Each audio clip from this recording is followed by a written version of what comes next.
Hello दोस्तों, नमस्कार।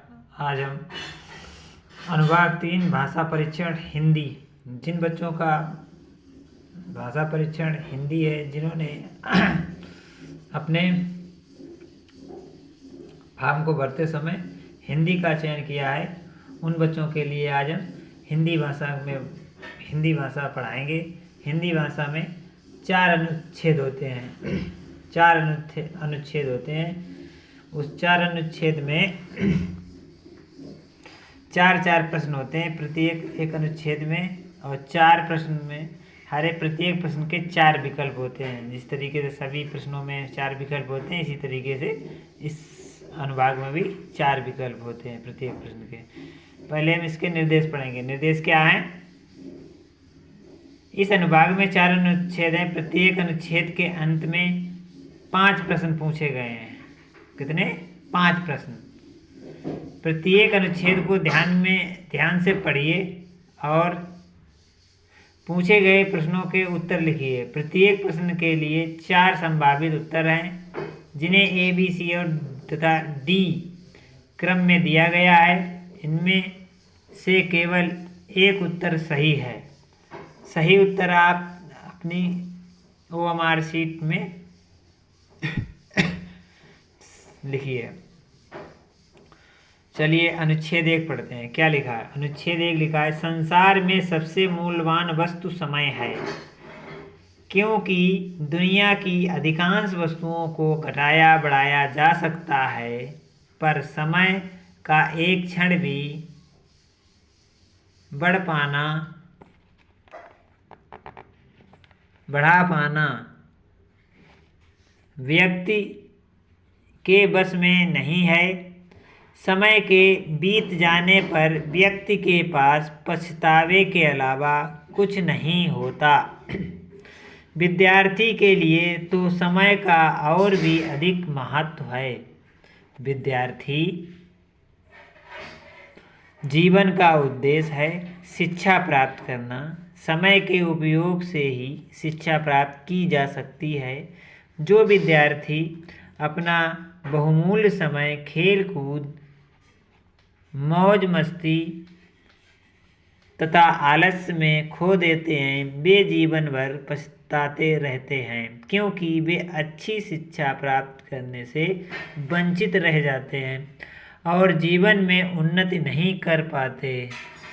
मनुष्य का कर्तव्य है कि जो क्षण बीत गए उनकी चिंता करने के बजाय जो अब हमारे सामने है उसका सदुपयोग करें।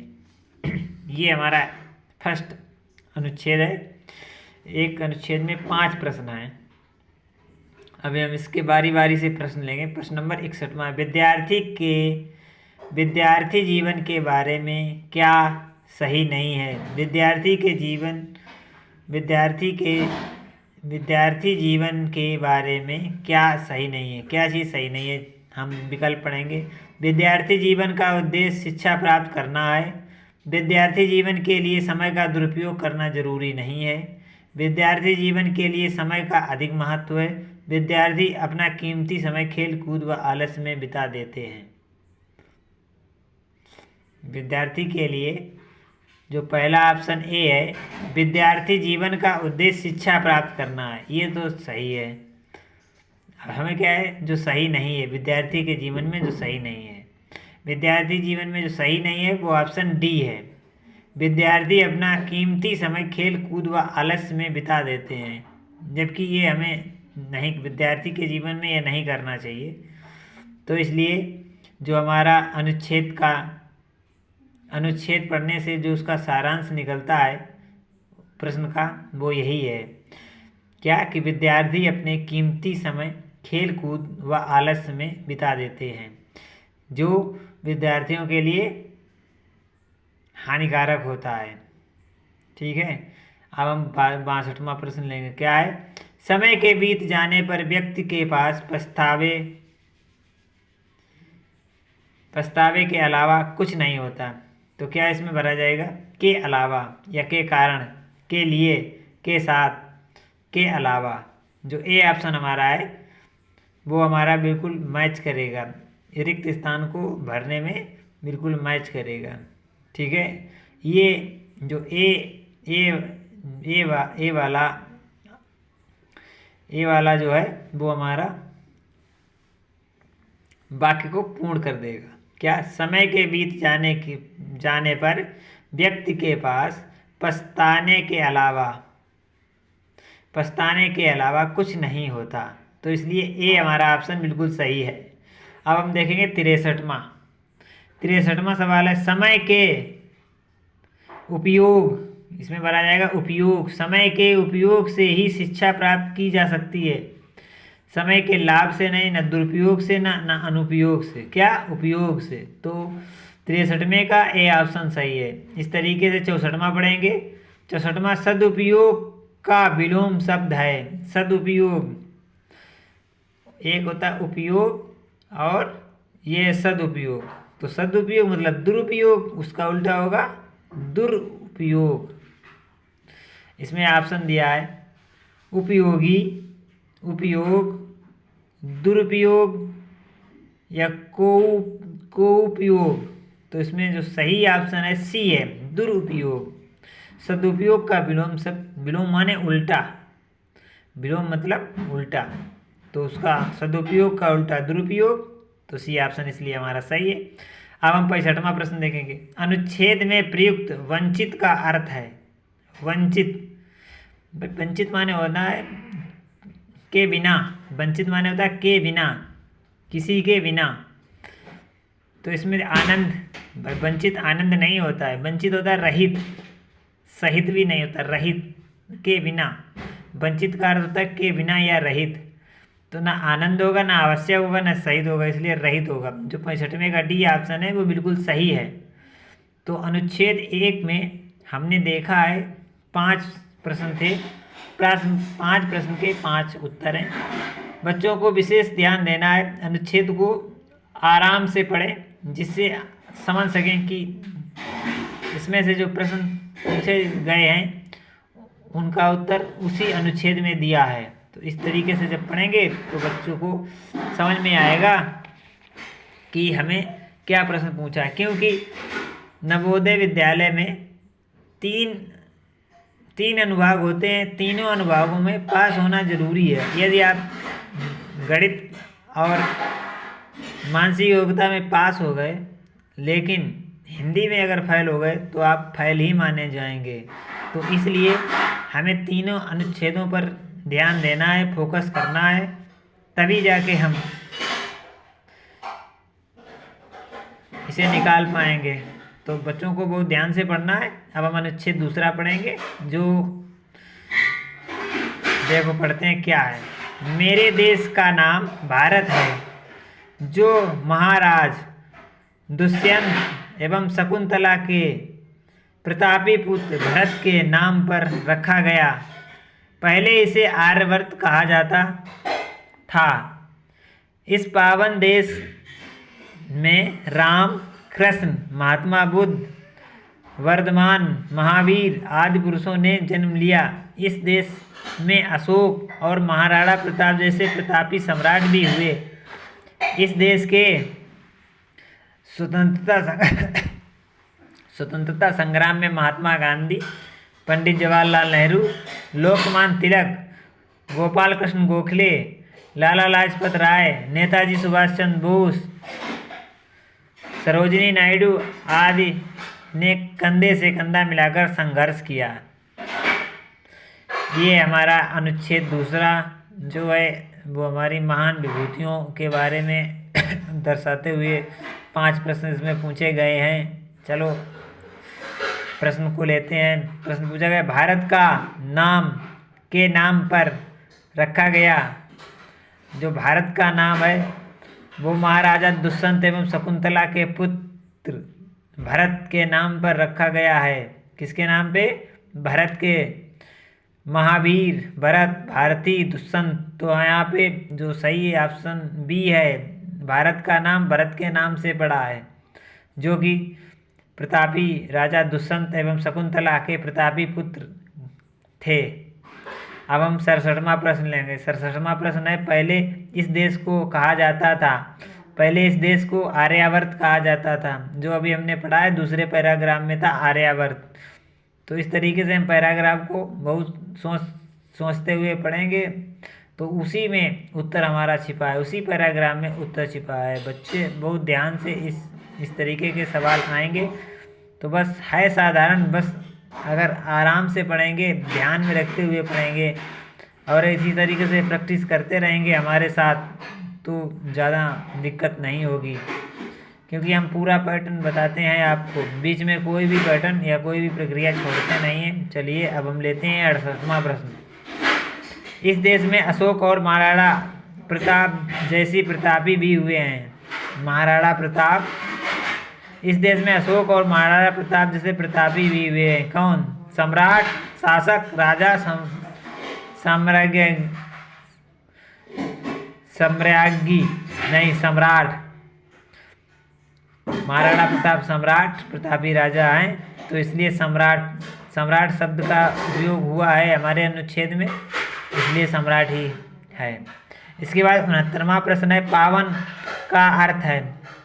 पावन मतलब होता है पवित्र, ना कि पवन, ना पान, ना स्वच्छ, पवित्र होता है। पावन माने पवित्र। तो 69वें का सी ऑप्शन हमारा सही है। डी है स्वतंत्रता का विपरीतार्थक, विपरीत मतलब विलोम शब्द, विपरीतार्थक मतलब विलोम शब्द। स्वतंत्रता का विलोम शब्द क्या है? स्वतंत्रता का है परतंत्रता या आज़ादी, या स्वतंत्र या स्वाधीनता। देखो, स्वतंत्रता का विपरीत माने उल्टा, विपरीतार्थक, जिसका विपरीतार्थक है परतंत्रता। ना स्वाधीनता माने भी स्वतंत्रता होती, आज़ादी तो होती है, स्वतंत्र माने भी, तो इसलिए बी ऑप्शन हमारा इसमें सही बैठेगा। इसका जो विलोम होगा वो बी ऑप्शन होगा। अब हम अनुच्छेद 3 पढ़ेंगे। अनुच्छेद 3 है, साहस की जिंदगी रोमांचक होती है। साहस की जिंदगी रोमांचक होती है। ऐसी जिंदगी की सबसे बड़ी पहचान यह है कि साहसी व्यक्ति इस बात की चिंता नहीं करता कि तमाशा देखने वाले लोग उसके बारे में क्या सोचते हैं। जनमत की उपेक्षा करके जीने वाले आदमी दुनिया की असली ताकत होते हैं और दुनिया के प्रकाश भी उसी से मिलता है। क्या मिलता है? प्रकाश। किससे? उसी व्यक्ति से। अड़ोस पड़ोस को देखकर चलना साधारण जीव का काम है। क्रांति करने वाले लोग अपने उद्देश्य की तुलना किसी और के साथ नहीं करते और ना ही पड़ोसी की चाल देखकर अपनी चाल को मध्यम बनाते हैं। इस तरीके का ये हमारा अनुच्छेद 3 है। इसके प्रश्न नंबर 31, साहस की जिंदगी बेकार होती है, रोमांचक होती है, उदास होती है, आसान होती है। रोमांचक होती है। साहस की जिंदगी रोमांचक होती है। जो पहला हमारा पैराग्राफ में पहले जो लाइन है उसी में उसका उत्तर दिया है, पहले वाले का। तो बहुत आराम से पढ़ेंगे धीरे से और समझते हुए, तो हम सारे प्रश्नों के उत्तर निकाल सकते। तो 72वां प्रश्न लेंगे, कैसे आदमी दुनिया की असली ताकत होते हैं। जनमत की अपेक्षा करने वाले, जनमत के बारे में सोचने वाले, जनमत की उपेक्षा करने वाले, जनमत की अपेक्षा करने वाले व्यक्ति दुनिया के असली ताकत होते हैं। दुनिया के असली ताकत होते हैं, क्योंकि वो किसी के बारे में नहीं सोचते हैं, वो अपने बारे में सोचते हैं। जनमत क्या कहेगा वो भाड़ में जाए, उन्हें उससे परवाह नहीं है। अपने बारे में सोचते हैं और अपना काम करते हैं अच्छे से। अब हम 73वां सवाल लेंगे, साधारण जीव का काम को देखकर चलना है। अड़ोस पड़ोस के लोगों को देखकर चलना है, वो साधारण जीवों का काम है, अच्छे लोगों का काम नहीं है। अच्छे लोगों का काम है अपने दम पर चलना है। इस तरीके का प्रश्न 74वां देखेंगे। मध्यम का पर्यायवाची नहीं है, मतलब मध्यम का पर्यायवाची नहीं है। इसमें शब्द दिए हैं तो मध्यम का पर्यायवाची नहीं है। मध्यम, मध्यम माने होता है मंद, माध्यम, हल्का, शीघ्रता, शीघ्रता, शीघ्रता माने जल्दी। हमें मध्यम का पर्यायवाची नहीं है, शीघ्रता नहीं है, बाद बाकी तीनों है। मध्यम माने हल्का भी हो सकता है, मंद भी हो सकता है, माध्यम मतलब मिडिल हो सकता है, इसलिए शीघ्रता, शीघ्रता मध्यम का पर्यायवाची नहीं है। साहसी शब्द है, साहसी शब्द है। साहस होता है सर्वनाम है, विश्लेषण है, संज्ञा या क्रिया है। तो साहसी जो शब्द है हमारा, वो हमारा विशेषता तो बताता है, इसलिए विशेषण है, विश्लेषण है, विशेषण है, ये विशेषता बताता है। ये शब्द जो साहसी है वो विशेषता है। साहसी जो चीज़ है वो विशेषता है। साहस होता तो क्रिया होती, साहसी एक विशेषता है, तो इसलिए विश्लेषण है ये हमारा। ए ऑप्शन सही है। इसके बाद अनुच्छेद 4 पढ़ेंगे। अनुच्छेद 4 में है चित्तौड़ वर्तमान राजस्थान राज्य का एक जिला है। जो चित्तौड़ है वो वर्तमान राजस्थान राज्य का एक जिला है। ये मुस्लिम आक्रमणकारियों से युद्ध करने वाले मेवाड़ राज्य के राजाओं की राजधानी था। अलाउद्दीन खिलजी ने 1303 में 3 ईस्वी में चित्तौड़ पर अधिकार कर लिया था। बाद में राजपूतों ने 1308 ईस्वी में चित्तौड़ पर पुनः अधिकार कर लिया। अकबर के शासन में भी राजपूतों ने अकबर से वीरतापूर्वक मुकाबला किया। महाराणा प्रताप जैसे वीर और साहसी राजा ने जंगलों में भटकना तो स्वीकार कर लिया, किंतु अकबर की अधीनता स्वीकार नहीं की। अनेक राजपूत रानियों ने अपने सतीत्व की रक्षा के लिए आग में जलकर जौहर कर लिया। चित्तौड़ में निर्मित विजय स्तंभ, कीर्ति स्तंभ और किला राजपूतों की वीरता की गाथा सुनाते हैं। ठीक है, प्रश्न नंबर 76 लेंगे। चित्तौड़ राज्य में स्थित है, तो चित्तौड़ राजस्थान राज्य में स्थित है। यहाँ पे राजस्थान खाली स्थान में भर देंगे तो राजस्थान भर देंगे खाली स्थान में, तो हमारा ये वाक्य पूर्ण हो जाएगा। इसके बाद 77वां प्रश्न है, राजपूतों ने चित्तौड़ पर अधिकार कर लिया। एक बार, बार बार, पुनः या कल? एक बार। राजपूतों ने चित्तौड़ पर एक बार अधिकार कर लिया, एक बार नहीं, पुनः। राजपूतों ने, जो हमारा तीसरा वाला जो हमारा आया था पैराग्राफ, उसमें लिखा था चित्तौड़ पर पुनः अधिकार कर लिया, तो पुनः शब्द का उपयोग होगा खाली स्थान की जगह पर पुनः। 77वां है पुनः, राजपूतों ने चित्तौड़ पर पुनः अधिकार कर लिया, तो सी ऑप्शन हमारा सही है। अब हम देखेंगे 78 में। 78वां प्रश्न, राजपूतों ने अकबर से मुकाबला किया। राजपूतों ने अकबर से कुशलतापूर्वक, कायरपूर्वक, वीरतापूर्वक और कायरपूर्ण, तो वीरतापूर्वक इस तरीके से किया।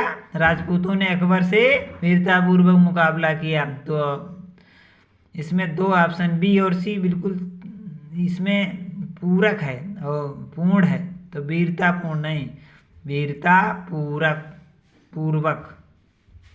तो बी ऑप्शन जो हमारा सही है वो बिल्कुल इस पे बैठेगा। इस वाक्य को पूरा करेगा। राजपूतों ने अकबर से वीरतापूर्वक मुकाबला किया, जो कि ऑप्शन बी हमारा सही है, वो इसमें भरेंगे। सुनाते हैं क्रिया का काल है।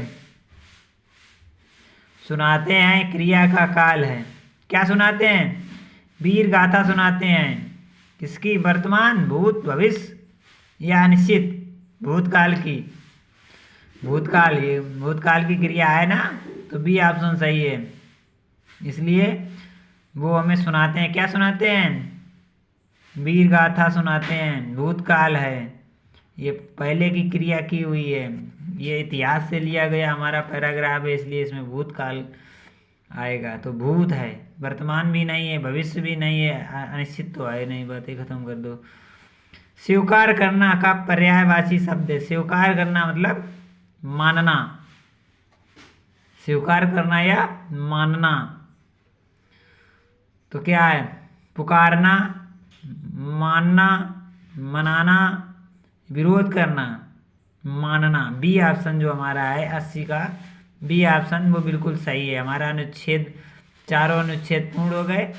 तो इस तरीके से अगर हमारा वीडियो अच्छा लगे तो लाइक करें, हमारे चैनल को सब्सक्राइब करें। यदि कोई समस्या या गलती हो तो हमें कमेंट करें। धन्यवाद। जय हिंद।